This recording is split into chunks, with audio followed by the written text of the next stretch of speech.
Hi, welcome back. When I think back on that trip to Roraima, there's so many fantastic, amazing memories, but there's one that really stands out, and it's a bizarre, really, a weird coincidence. As much as all the other things were truly fantastic, and there were so many fantastic memories, Spencer and I arrived, we'd crossed over the border into Venezuela with our newfound Brazilian friends, started to make arrangements for the expedition, which was going to be 10 days in total, 5 or 6 days on top of the mountain, a couple of days getting there, a couple of days coming back. We, of course, wildly underestimated how much food to take, but luckily one of the Brazilians, Roberto, had a bit of an ongoing health issue and was struggling with his pack, partly because he had too much food. So we made a very sensible agreement to carry parts of his pack for him in return for some provisions, which turned out to be a fine arrangement. So off we went. The trip started in a small local Indian village, and even that very first night was filled with a spectacular memory, an unbelievable moonrise with this valley spread out in front of us and Roraima in the distance, and the light. When you're in a city, moonrises aren't really a thing, but when you're out in the wilds, the light of the moon can be all you need, and that was terrific. And the scenery on the way over was fantastic, and great company and camaraderie, and there were moments that stand out because of that. For example, for me, there was a point when I was really, really struggling. Tremendous heat, and Spencer was a much more experienced hiker. He'd done a lot of this sort of stuff in East Africa, and he kind of came to my rescue. In the end, it was a sort of dehydration salt thing, but he got me sorted out, and we got to the top of the mountain. Well, it was the top of the mountain. It was a 4-hour ascent through a windy pass. If you've climbed up Table Mountain, think of a bigger version, and that was it. But it was wonderful, and the scenery on the top. If you've seen the movie Up, you'll know what I'm talking about. It was just otherworldly. And there's something about those sort of adventure holidays when you find yourself somewhere where you're experiencing something and you catch yourself thinking, I'm really, really lucky. Not many people get to see this kind of sight, visit this place. And once upon a time there was, for all but the most hardened adventurers, completely unknown. And I recall there was a moment when we were on the top, and we'd sort of been walking around exploring. It was late afternoon, and as a sort of bookend to that wonderful moonrise, we were sitting on the edge, almost. I'm not great with heights, but it was almost the edge, feet dangling over a ledge, looking out over the valley, sitting next to Spencer and the Brazilians, and we were just looking out thinking, wow, this is just incredible, a sort of Caspar David sublime sort of thing. But it was our Caspar David sublime moment, and there were just so many points that were like that were fantastic. But that isn't the most standout sort of memory for me. And to explain what was, I need to give, build it up a little bit. Along the way, we'd met another friend of the Brazilians who joined us on the top of the mountain, or maybe gone along for the hike, I guess she had. And she was a geologist from Argentina. And that in itself was a fantastic resource, because she had a fantastic knowledge of how these formations formed, and she was just full of an endless supply of insights and so forth. And so that was wonderful. And we got to top, and she was going to take the photograph. She had the best camera.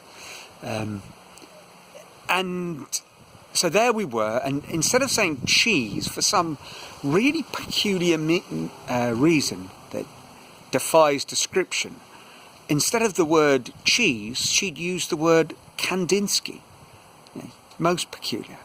Anyway, she took the snap, and the trip unfolded, and eventually we were back in Santa Elena, which is a fascinating little place, sort of a prospecting town full of crazy Wild West-esque characters with enormous fingers. That's what I remember. If you've met prospectors, you might know that they have quite extraordinary hands. Well, they work with them a lot, and we met this diamond prospector, crazy guy, and all I can remember was these unfeasible sort of sausage-like fingers. Anyway, there we were, Santa Elena, crazy town. Spencer and I had renewed our quest for the worst pool table in Latin America, and we'd found a wonderful place while we were waiting to get our laundry done. There was a dry cleaners nearby, but it was going to take a while. So we'd found ourselves once again playing pool. I actually managed to win a game, and I confess there was only one reason I could possibly have won it, because for each game that we'd played, and there were many, we had a little cheeky Polar. Polar is Polar is the Venezuelan beer of choice. It comes in a small bottle with a blue, I think it was, 250 mils, with a white polar bear embossed on it. Great icy cold beer, and we pretty much were drinking a Polar for each game, and so by the time we were on the 30th or 40th game of pool, Spencer had won most of them quite quickly. His ability had started to suffer. Beer, the great equaliser, as it were. And eventually I won a game which we celebrated with more beer, and then we realised, it was time to get our laundry, and for some reason we stopped at a place that had it sold sort of bargain bin t-shirts, $1 a t-shirt. There's this massive collection. We thought, our laundry still isn't ready. It's time for a change of shirt. So we started sifting through these t-shirts, trying to find something that was satisfactorily stylish or of the moment.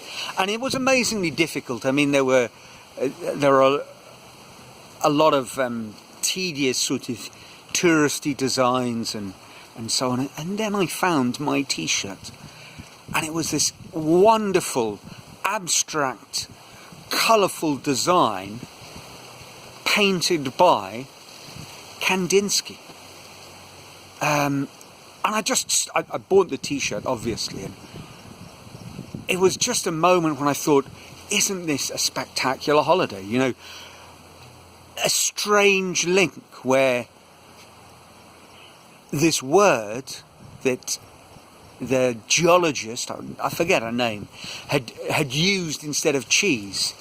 The name of this fantastic Russian painter had sort of come together as if the universe had chosen that word.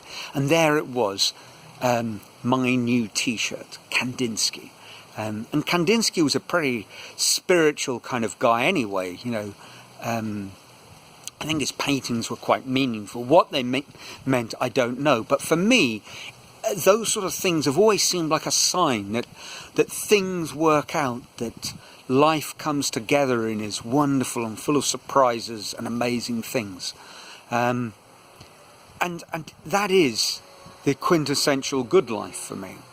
You know, that holiday, with all its the craziness and, you know, carefree drunkenness mixed in with truly astounding natural beauty and weird coincidences. You know, and it stops and makes you think life is worth living. You know, maybe we should need something more